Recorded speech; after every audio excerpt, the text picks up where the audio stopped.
Hello, my name's Branagh and I'm the lead science tutor here at the University of Sussex, training science teachers, you can see here in the woods. Welcome to a short presentation just to explain what it's like to be a trainee science teacher here at Sussex University. And I'm going to talk you through some bits about what you need to be a science teacher, what you need to get onto our course, a little bit about the interview and application process. So hopefully this won't take too long. Bear with me if it's a little bit longer than we hope. Okay, so let's get straight in. So training to teach at Sussex University. Obviously, there are a lot of places that you can train to be a science teacher. We're only one of them.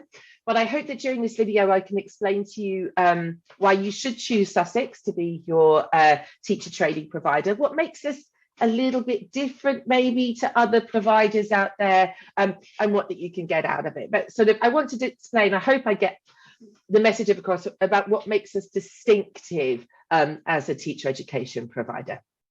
So presentation is going to include what's it like to be a secondary science teacher, what do you need, what to expect on our course, what do you need to get on the course, really important question, how to apply to Sussex, preparing for the interview, and then I've got a couple of little bits to explain at the end. So what do you need to be a science teacher? Now, a lot of people come in, obviously we come in normally with a singular science degree. So you're normally either biology, chemistry or physics or something associated with one of those. Now, what we need to be able to do in order to train to be a science teacher with a specialism. So we all come in with, I would be a biology specialist because my degree is in zoology. But I also am expected as a teacher to teach physics and chemistry at least up to the top of Key Stage 3 and probably beyond. The smaller the school, the more likely you are to have to teach across your specialisms in general. It's not a hard and fast rule. So you've got to be prepared to teach Key Stage 3 and Key Stage 4 in your subject. Now, a lot of people worry about that. And they're like, oh, I don't think I'll cope with the subject knowledge. Now we have subject knowledge enhancement courses that we can put people on.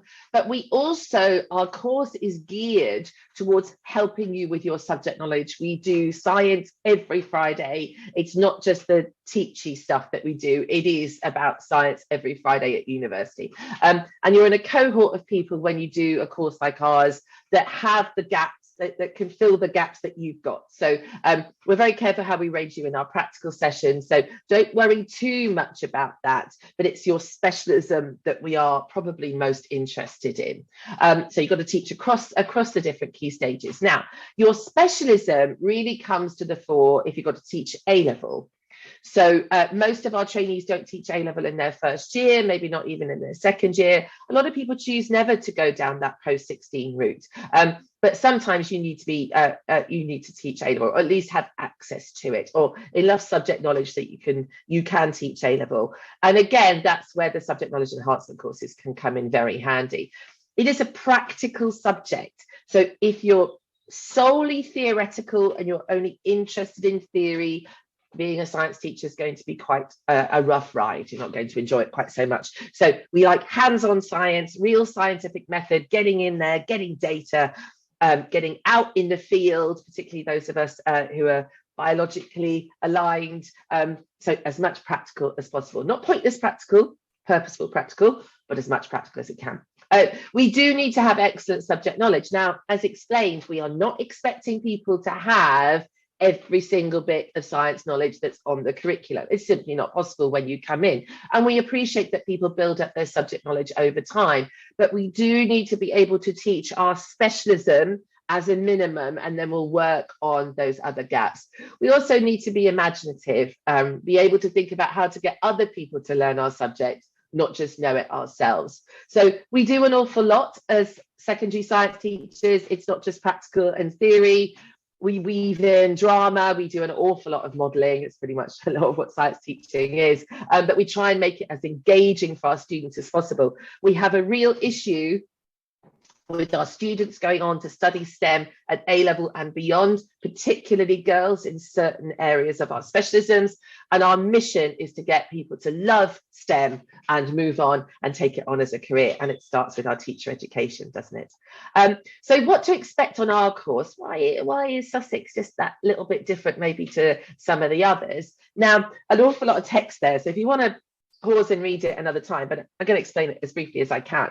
So our course is quite different to quite a lot of others, in that we don't have large blocks at university and large blocks at school. We are with you all the way through. So we have induction at the beginning in September, and it's not all front loaded with knowledge that you need 6 months later. That's not what we do. We give you just what you need ready to get you into school. And the reason we're able to do that is we get you back every single Friday through the whole of your first placement, which goes on until February half term. So that's a long chunk of time where you're 4 days a week in school and every Friday back with us. And it works like a charm, I'm going to be honest. So you are sort of either observing if it's your first few weeks, and then we're back to discuss what you've seen. We have a focus every week.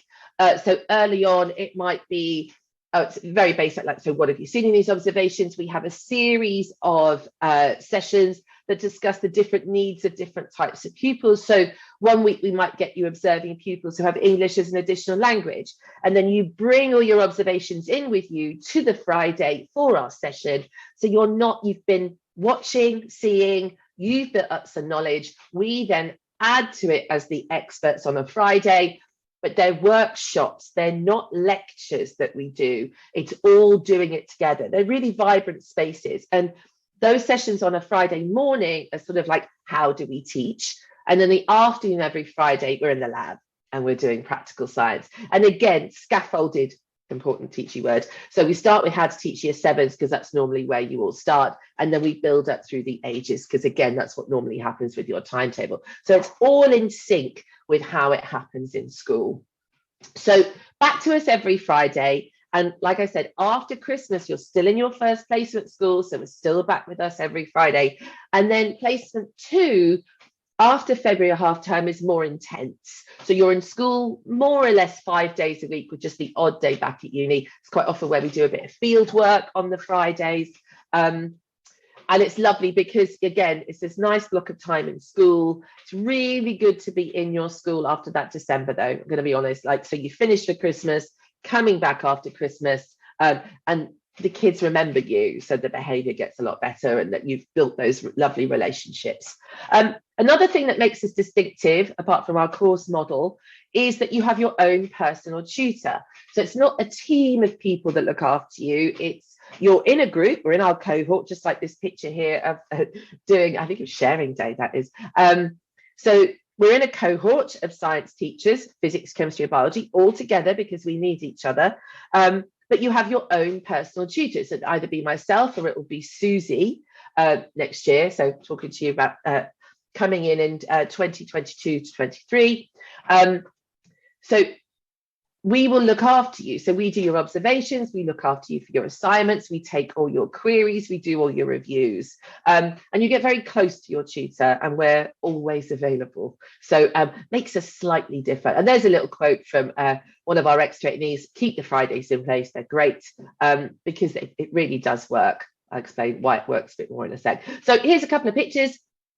Forest School, we do an induction where there's cats there lighting a lovely fire, where we head out, we light fires, and we really get to know each other. It's really important in induction that we bond as a team. Here we've got Johnny and Rashad in sharing day. It's really important that we get used to sharing our ideas with each other. This is what our labs look like. This is looks like we're doing a circus of different practicals here, but it looks like we're doing stuff to do with respiration, I think. And then this is where we go down on the beach and do some field work. So just a little sort of, I don't know, flavour of what our course is like. Each year we go to the Booth Museum in Hove. It's a special day where we go and look at some awesome taxidermy. It should be fun if we do this right. If you're coming in for the right reasons, this course should be fun. And lots of people make lifelong friends on this course. So just, again, it's a sociable space. So Friday's important. Obviously, it's the most important day for us at uni, where we get you back, where we teach you everything that we've learned over all the years of working in education.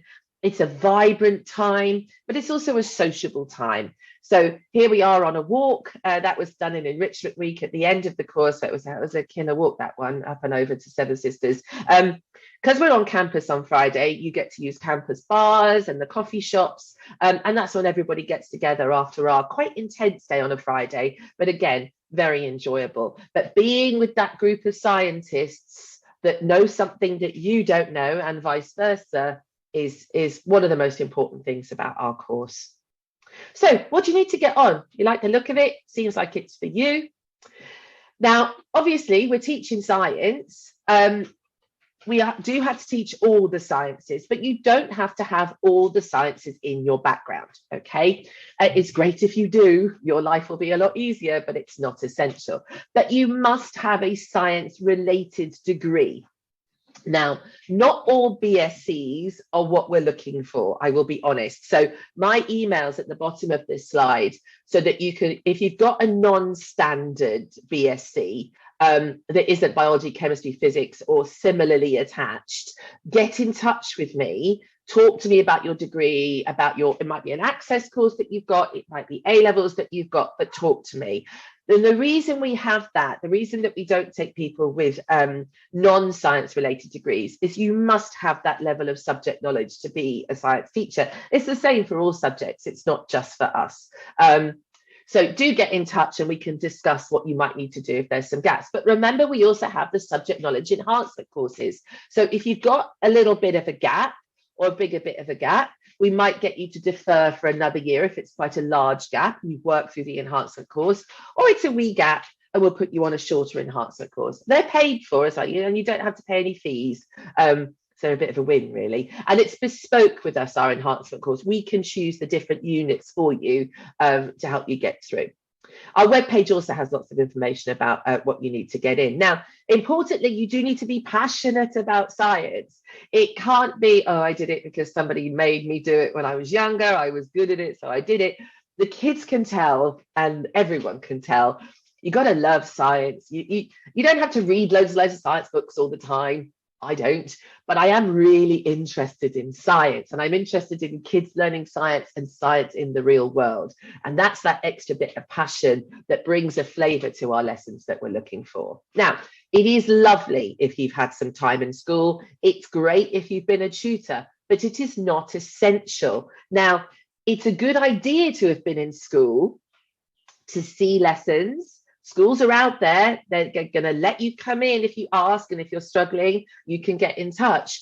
But it is good just to check that this is for you, that this career is for you. But people work full time. They don't necessarily have time to get out. You're finishing your degree, whatever situation you're in. So it's great if you've been in, but it's not essential. It's not a requirement to get on the course to have had teaching experience. But get in touch if you think you should get into school and have a look, and I can see if I can help you. Now, applying to us. Now, the application site doesn't necessarily make it as easy as it could do. Okay, so let's have a quick look. So I just screenshot a few bits here. So this is what you do. You can set up your applying to teaching account. Now, when you've done that, you can get an advisor, but please also get in touch with me. Talk to me about this array of courses. So finding a postgrad teacher training course, right? Talk to someone before you decide. Get in touch with me before you decide. Some people go in and they put 3 school direct courses without realizing that, yes, that could, and if they're all with us, that makes life a bit easier. So that would be 1 university interview, but then you've got to go to 3 different school interviews and all that goes with that. Now, if you're working full time, that's maybe not great for you right now. So it makes more sense to have a PGCE in there, maybe with some school directs, or 2 PGCEs and then a school direct. So just get in touch. Please don't just go in there and do so, because it's quite difficult to undo it after. All right. So choosing school direct or PGCE, you can see on our website. We've got recruitment videos on our website as well that explain the differences to you. Mostly the difference is the placement model, but you might have your reasons for wanting to know where your main school is. Might be family, might be where you live. Everyone's different, aren't they? So make sure that you've made the right choice. or as close to the right choice as you can. And there's the website for the Finding Teacher courses. Now, this is what comes up. This is why it's a bit brain leaky. So if you just put Brighton in and physics, 171 potential courses come up. That's a lot. Now, they come up based on nearest of location. All right, that's what's supposed to come up. So that first one that comes up there is a Brighton School Direct alliance with us, with some great schools in there. So there we've got Dorothy Stringer in there as that location because it's in central Brighton. Okay, and as you scroll down, they get further and further and further away. To find us, just us with Sussex and the courses that we work with, the schools we work with, you put in Sussex. So don't go on location, go on the university. You put in Sussex, and the first one that pops up is our university PGCE, but our school direct are the same. It's the same PGCE with the same qualification, with the same level of rigor that goes into ours. You're all together. One isn't easier than the other. They are the same. They have the same number of days in school, which is another misnomer, that school direct is more school centered. They are the same. They are the same. The difference is you pick a main school and then you've got 6 weeks out somewhere else for the school direct. With a PGC, it's 2 almost equal size placements, although first placement is actually quite a bit longer, but it's the amount of teaching hours that we look at for those. So do check before you go in. Now, it does seem a little silly to me to put a school direct school on there when you haven't visited that school. I strongly recommend that you visit, contact the school you're interested in, ask to go and visit, and they will say yes. Go and see it. You're going to be there for a lot of weeks. Okay, it shouldn't be a surprise when you arrive in a school direct school. Okay, schools are open. Let's get in there and have a look.